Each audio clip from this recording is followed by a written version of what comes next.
has put £300 million into that commemoration. And we will all be invited, and Vicar Abby knows my respect for her and my gratitude to her for her kindness and hospitality this evening. And I mean, of course, as a religious person myself, no disrespect to the church as a whole, but the churches and the political class and the media will all collaborate in generating a whole year of distortion about what was, in fact, arguably the greatest crime ever committed against our people by our rulers in marching millions of our men into the trenches and into the massacres of World War I. There was nothing glorious, nothing honourable, nothing necessary about the First World War. This is not the same as the 1939-45 war, a war against fascism, when we were ourselves attacked and imperiled and threatened with invasion and occupation, a war which had to be fought, and in which every person who gave any contribution made an invaluable service to our people. The First World War was not such a war. The First World War was a quarrel between two cousins. My comrade Ash, who, by the way, just been selected as the Respect candidate in a very crucial target seat for us next May, the Toller ward, and I'm sure that the next time he speaks to you, he'll be Councillor Arshad Ali. But as Ash said today, it wasn't at this meeting, it was the previous one we were at this afternoon, he's fighting his cousin in the election, as I fought him in the by-election. Two cousins are fighting each other in the Toller ward, but they're not asking millions of people to die for it. But two cousins, the English king and the German Kaiser, both cousins, caused the deaths of millions of people in the trenches, by gas, by shell, by fire, by despair, hunger, disease. In fact, if you count the people who died immediately after the First World War of preventable disease, no doubt carried by the war, and add the numbers who died in the war, it is in fact one of the greatest catastrophes in all human history. And it was fought in Europe between people who called themselves Christians, although in fact real Christians believe in the prophets, peace be upon them. Those two Christians believed in the prophets and how to get a bigger piece of them. That's why they were fighting. The king fought the Kaiser and the Kaiser fought the king, not for any integrity or honour or value or principle, but for money, as to who would have the biggest empire from which they could steal the wealth that empires steal. And so one of the key features of our party is our opposition to war. Not all war, we're not pacifists, but imperialist war, war fought for the benefit of the few by the many, is something that is a cornerstone of our belief. And of course, as it happens, it absolutely distinguishes us from the others. This cousin, this famous cousin, Ash's cousin, Imran Hussain, that I fought in the by-election, he lost the election on the day that he appeared with me on the BBC and said, "I back the mission in Afghanistan." It's funny how they call it a mission. Vicar Abbey would recognise that word as a fine Christian idea, a mission. She's on a mission here. Christians, religious people of all kinds are on a mission, taking God's word and God's work to the people. That's what a mission is. That's not what we're doing in Afghanistan. We're killing people. It's not a mission, it's a war. It's a war between the most powerful forces on the planet against the poorest people on the planet. $1 million cruise missile to destroy a $10 mud hut. And a man inside, irrespective of whether his wife, 10 children, auntie, uncle, granny and grandmother are in the house with him. That's not a mission. That's murder. And Labour started it. And the Tories and the Liberal Democrats have continued it. They all support the mission. Well, we don't consider it a mission, and we absolutely oppose it. So if you are a person who believes that war where it can be must be avoided, and Ash referred to a very good case in point. In fact, the majority in Parliament was only 13. But for a majority of 13, which means 7, yeah? 7 people turned around. If they'd voted the other way, instead of our way, it would have been the case that right now, this evening, we would be in the middle of yet another war against yet another Arab country. Although in this case, that war would have spread literally throughout the world.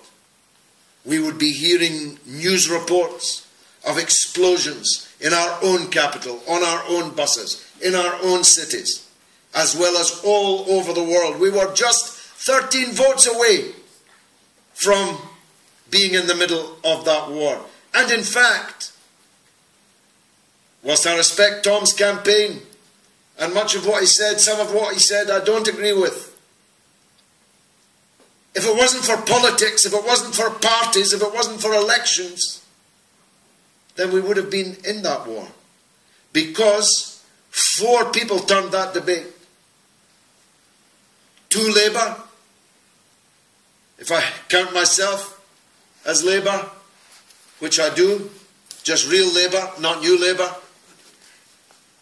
and 2 Conservatives, and taken consecutively, of course, and 2 of them Jewish, making the point that there's nothing that we feel that is bad about people of the Jewish faith.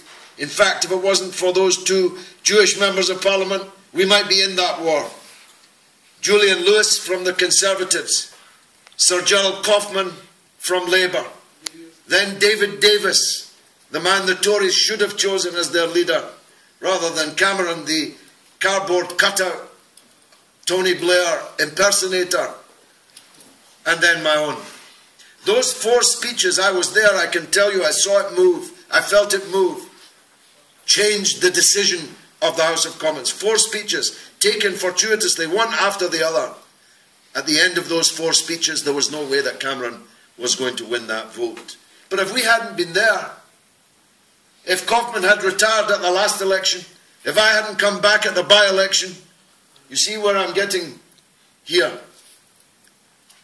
Extra-parliamentary, extra-party political campaigns and activities are vital, and we support them. Our supporters will be with you on the 5th of November. It's important to protest. It's important to sit down. It's important to stand up. But we marched in our millions against the war in Iraq, and it didn't stop anything because we didn't have enough people inside the place where the decisions were made. And there's no getting away from that. However, and here I take Tom's inference, the reason that our 4 speeches were able to turn around the decision on the war on Syria, and it wouldn't just have been a war on Syria, it would have been a war on Syria and Iran. Russia and China would have been on the other side of the war. It would have been war throughout the world. But the only reason that those 4 speeches were able to turn the debate was because the parliamentarians knew that public opinion did not want another war. That we're sick of wars.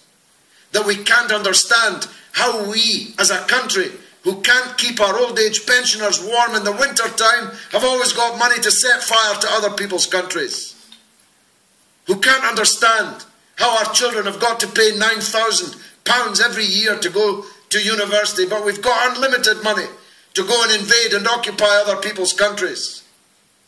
The parliamentarians know, as indeed do the Congress people in the United States, know that the public are sick of these wars. Only, and I said this in my speech on the war in Parliament, on Syria, just a few weeks ago, on the day of that debate, the Daily Telegraph of all people ran an opinion poll, a big one, 2,000 of a sample, which they had paid for, which showed that just 11% of the British people wanted to get involved in a war in Syria. 11%. Even Cameron knew, actually, you can't really go to war with just 11% of the people supporting you before a shot is fired. And if it goes wrong, you're going to end up like Tony Blair, about whom more later, perhaps on your way to prison. In the United States, despite, I mean, our media is bad. If you've seen the United States media, the fog of war propaganda in the US, only 13% of the American people wanted the United States to attack Syria. So sometimes I'm introduced as controversial, or maverick, or some other epithet which is really intended as a health warning. Yeah, smoking kills. Listening to this man is dangerous. But in fact, what we are saying on this, as on the other issues to which I shall turn, are the views of the vast majority of people. And politicians can only ignore that if they think the people have no alternative. Because that's what happened. One of my previous constituencies in East London had a population that must have been the most anti-war in the country. And there were plenty of places that were really, really anti-war. Bethnal Green and Bow contained about 40,000 Muslims and middle-class, left-wing, progressive, non-Muslims, university students, university teachers, trendy Londoners, if you've been around Brick Lane. You probably couldn't have filled a bus in Bethnal Green and Bow with supporters of the war on Iraq. But the MP not only voted for the war, she was going around the country proselytizing for the war. Una King, she's now in the Lords. Lady King or Queen King, I don't know what they call her now. How could she dream of doing so? Because she thought that the people in this part of London, well, what are they going to do? Vote Tory? Are they going to vote Liberal? They've voted Labour for 100 years. She thought she could do anything that she liked, vote any way that she liked, irrespective if everybody disagreed with her. She could do it because the people had no choice but to re-elect her. So we turned up and gave them an alternative, and they took it in the first of our great victories. So enough about the war. You know where we're coming from on that, but just bear in mind, 1 million people have been killed in the Blair-Bush wars. Imagine what 1 million dead people would look like. Just think what a mountain, bigger than Everest, of dead people that have been killed in these wars. And never forget who started them. Never forget that it was the party I was in, you were in, the party you were in, the party you were probably, well, you were in. No, not at that time. No. But the party that we were in committed this crime, egged on by the Tories. And in the case of the Afghan war, supported now still by all three of these parties. So don't forget that. It's a key difference. I address this point to religious people in the room of all faiths. We believe there's a judgment day. On that judgment day, you are asked what you did and what you didn't do. You're not asked what somebody else did or didn't do. I won't be asked to account for your sins, and thank God you won't be asked to account for mine. But I'll be asked to account for mine. I'll be asked what I did when Blair and Bush were killing 1 million people in Iraq and Afghanistan. I have an answer. It might not make up for my other shortcomings and failings, but at least I have an answer to that. And you have to, if you are a person of faith. Believe that everything that you do and don't do, that you should or should not have done, will be taken into account. But it isn't just the war. I had the mother of all surgeries today. I mean, every time I thought I was finished, another group of people came in. And I have a surgery every Saturday, so it's not like a build-up. If there had been a gas oven in the office, I might have been tempted at some stages to put my head in it. The problems in a city like Bradford are simply bottomless, never ending. It's one miserable story after another. And yet it wasn't ever thus. This is 2013. In 1913, 100 years ago, it's possible that you could be alive, having been born in 1913. In 1913, Bradford had the highest number of millionaires per head of population in the entire world. You'll think I'm making that up, but it's true. Bradford was practically paved with gold, bustling with engineering and manufacturing and production, with a burgeoning class of professionals. Rotherham was a part of the workshop of the world. Now you're sunk in this misery with mass unemployment that Kieran talked about so poignantly as a young girl.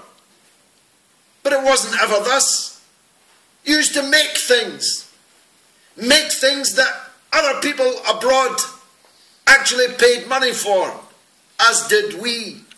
We as a country were making ships of steel when the Americans were still cowboys, massacring the local inhabitants to steal their land before importing millions of black people as slaves in the holds of ships. And in those ships of steel, we were sending across the 7 seas the manufacturers of this great workshop. Now, when I talk like this, I hear people say, you're living in the past. The working class no longer exists. Industry no longer exists. But of course, that's absolute nonsense. Everything in this room, everything in this church, everything in that street, everything in every house in that and every other street is full of things that were made by somebody. This was made in a factory somewhere. So is this, so is that. So were these. The problem is they weren't made by us. The problem is that that which used to be made by us is now made by somebody else. So that not only are we not selling anything to them, we're having to buy everything that they make that we need. How did we get here? We got here because we were betrayed. See, sometimes I'm called, the Sun called me a traitor, twice. In fact, they tried to prosecute me during the Iraq War for incitement to disaffection. I told them, please, chisel that on my gravestone. George Galloway, he incited them to disaffection. They call me a traitor. It's them that's the traitors. I didn't sell out this country. I didn't preside over this country's decline from 100 years ago, the cock of the walk, to 100 years later, a basket case. It was them. They, the political leaders and the industrial leaders, the capitalists, who milked all the profits when we were talk of the walk, and instead of investing it here in our own country, wasted it and invested it in other people's countries instead. We were really good imperialists. Our empire was so vast that upon it the sun never set. Mainly, as my Irish grandfather used to say, because God would never trust the British in the dark. But we were great imperialists. Every one of you here who doesn't look like me, and even I come from the empire, knows all about that. Anybody here from Bengal? When the British arrived in Bengal, it was the richest place on the earth. And when they left it, it was the poorest place on the earth. And you don't have to be a genius to work out what happened in between. They stole everything that they could carry. We were great at that. And the Scots were every bit a part of it. That's why I laugh at these people, these jokers, who want to break up this tiny island of English-speaking people on the basis that somehow England is colonising Scotland. Sometimes it looks the other way around. But in fact, Scotland and England together colonised the whole world. So we were great at invading other people's countries, killing them and stealing their things. But we weren't so great at keeping the treasure that industrialization and the development of a gigantic skills base represented. When I was young, and I'm not old, if you went abroad, if you went to Europe, if you went to Africa or Asia, if you saw a bus coming towards you, or a truck, or a motorcycle, or a car, you could be almost sure it was made in England. Now, we don't make any cars at all. I don't think we make any buses. I don't think we make any trucks. If we do, they have foreign marks upon them. And the profits ultimately leave this country from them. So our people are lost. Hopeless. In Bradford, people are hopeless. Ash just referred to it. There was a survey out last week which showed our people to be the unhappiest people in the whole of Europe. Imagine. I'm the MP for the unhappiest people in Europe. Maybe that's why I am the MP. I'm pretty unhappy now too. I was really happy before I became the MP for Bradford, because the people have lost their hope, because they have a political class which has completely betrayed them. They have watched their city sink. 50 years ago, Leeds and Bradford were absolutely comparable cities. 50 years on, Leeds is booming and Bradford is sinking. And they are 9 minutes apart.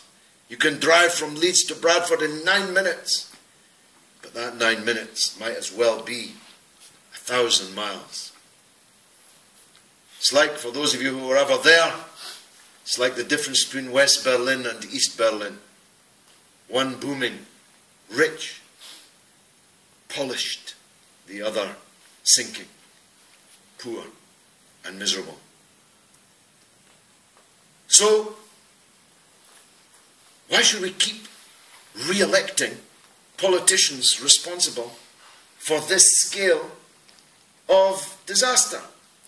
I mean, that would be masochism. Einstein said the definition of madness is to keep beating your head against a wall and expect a different result. Keep doing the same thing over and over again and expect the result to change. Well, of course it won't change. I could beat my head against that wall for 100 years and nothing would happen except my head would be destroyed. So think about it politically. If we've got the worst council in England, you must have the second worst. I mean, even in Bradford, they don't try and stop other political parties hiring halls to have political meetings. I mean, even in East Germany, they didn't do that. But they do in Rotherham. I mean, when I saw the weather outside, I was really worried that the same thing might have happened again, and I'd have to speak again outside in the pouring rain this time. I've spoken outside in the snow, the fog, so why not in the pouring rain? So if we've got the worst council, you've got the second worst. And what are you going to do about it? I mean, I think it was Ash that used the term donkey. If you send a donkey to the town hall, don't expect him to do anything else other than put his face in the nosebag and eat his way through the next 5 years. Why would he? He's a donkey. Why would he do anything else? And you've got a town hall full of donkeys. And worse than that, at least Marsha Singh was an honourable man. Your MP was a thief. Your MP is about to go to prison as a thief.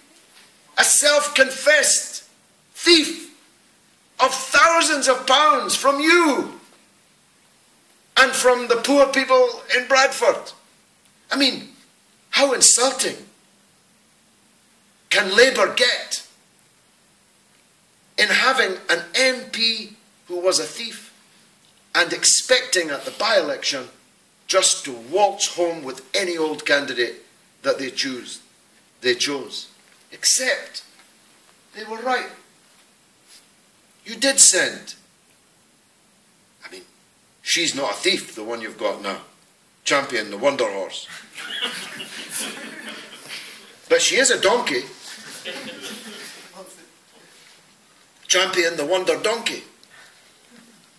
I think she had never done anything in politics in her life. But she was chosen largely because she wasn't somebody else. She was chosen because she was not Mr. X, if you get my drift. And the people re-elected her.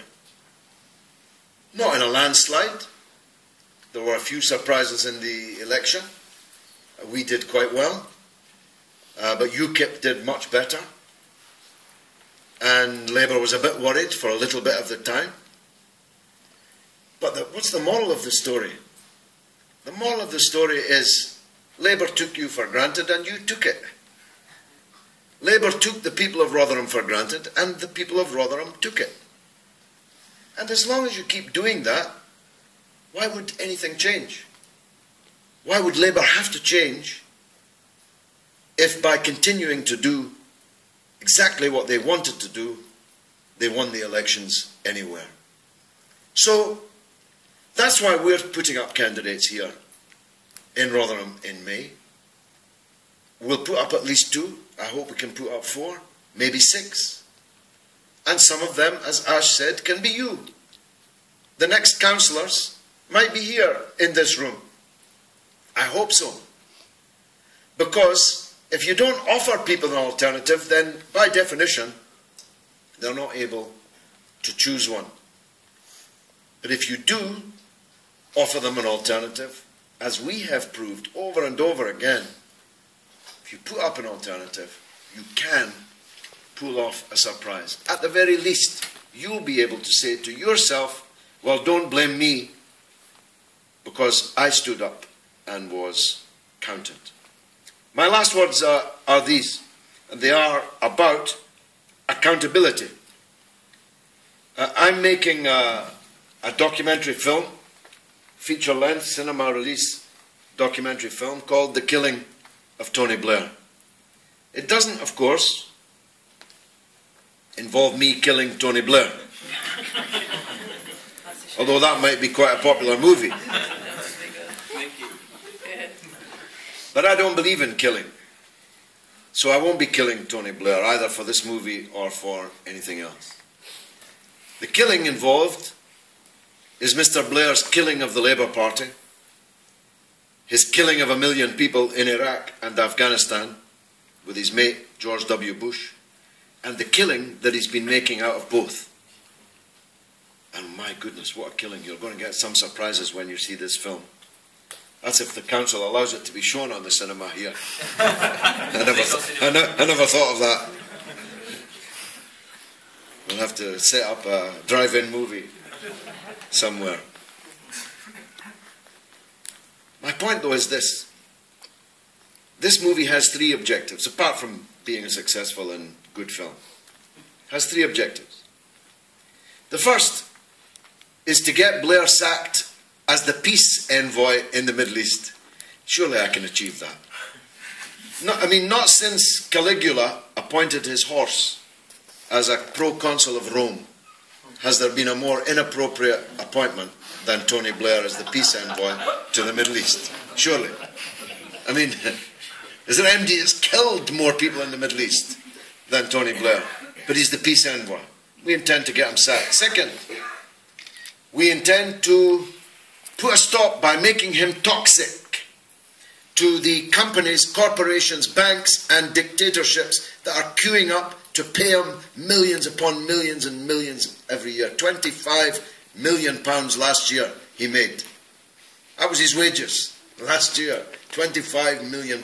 This year it will be more.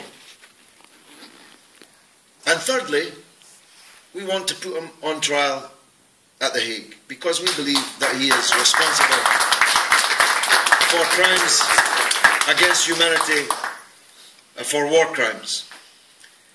Not just because, and I'm not saying this just because I'm in a church. I believe this. It is morally correct for people to be punished for their crimes.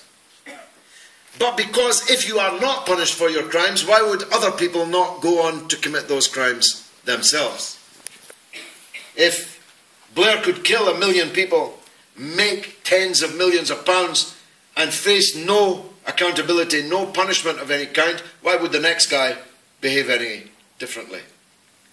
And so, accountability in politics is imperative. But it can only happen with an electorate that is informed and moved. Now, I think your electorate is perfectly well informed. I have never lived in a time, Tom and I have been in politics a very long time. I have never lived in a time, because of the internet and Twitter and Facebook and so on, I have about getting on for 500,000 people following me on Twitter and Facebook. Imagine, I can speak to hundreds of thousands of people 100 times a day if I want, without going through an editor or an owner, a proprietor. I've never known a time when there were more people in this country better informed. By the way, none of them are reading newspapers. Hardly anybody reads newspapers, and quite right. Hardly any of them are watching mainstream television news. And when they do, they know to discount half of what they see and read.